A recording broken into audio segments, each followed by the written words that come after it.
All right, guys, get you some onions and some oil. Add your ground beef, 1 pound preferably. Stir together a little bit. It's going to get a little colorful here in a moment. Add your bell pepper, whatever color you prefer. A little salt for taste. Old famous garlic powder. And we like it a little woodsy around here, so add a little smoked paprika for flavor. Look at that. Ooh, but you can smell that cumin, of course. And just also, we're going to get ready to add some rotel. Can't go wrong with ground beef and rotel, people. And just stir that together a little bit more. Now, we're going to get ready to boil our pasta. Bring your water to a boil, add a little salt, add in the pasta. Let that do what it's going to do, baby. Add your butter. Gonna make the bechamel sauce. I say about 2 cups of flour with the butter. And also, this is garlic pepper and garlic. And also your heavy cream.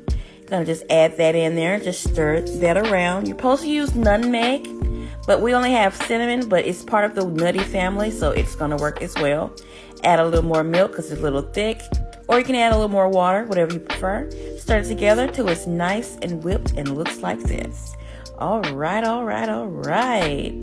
Now, let the meat cook. Just make sure you drain the fats off. Get your pasta. You don't have to be all pretty and delicate like we're doing here. Just dump that bad boy in there and get ready to stir it together.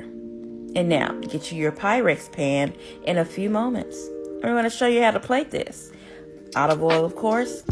Then you're going to bedazzle the pan with the brown, golden, gooey smelling pasta and meat. Oh, look at that. Look at that. All right.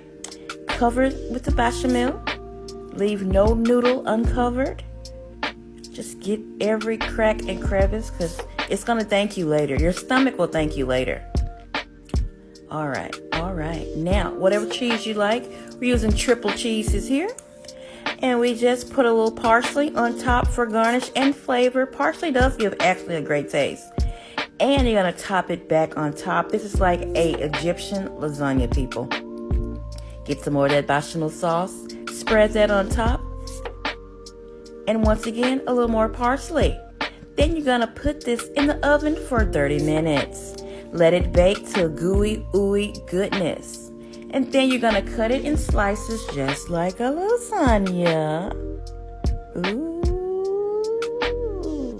Put it on a plate. Look at that. Look at that. So nice and fluffy. Don't you want to take a nap on this plate?